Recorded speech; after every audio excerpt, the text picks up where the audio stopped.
nuk besoj që mund të ketë në një lokal sot në Shqipëri që të bëjë 2000 kafe në ditë. Pse vinin 500-600 njerëz dhe pishin nga 2 karë kafe në ditë? Nga 10 kafe në ditë. Vetëm kafe, pra tani i topit, pra kafe në unë e merja ke burri motrës tim. A i prodhon të kafen? A i prodhon të kafen. Ekspresin ma kështë të dhënë dikush tjetër. Filloj një moment tani kulmi i punës. Ore me ujë si adili, apo s'pishin ujë ata? Jo, me ujë, pa tjetër. Dhe në një moment tani prishesh ekspresit të merë, ora 5 mazdi lokale, ty të prishesh sa dje teknikun. Ma vjen tani topit se arroj si tani me bishtalet. Se tani kështë fillu atërë në 95?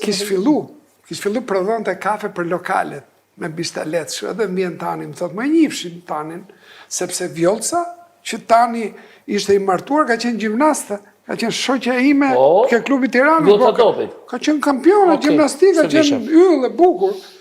Dhe vjen tani, më thot, më Fidel, a ke mundësi, më thot, mund të marrësh të kafen time? I thashun, po unë e marrë të motra ime, ke buri motrës ta. Unë e di, tha, por unë mund të marrë përsi për një gjitha, të bi ekspresin e ritha, të bi filxanët, tha, dhe ty nuk do të prishet kur si shte shprishur sot.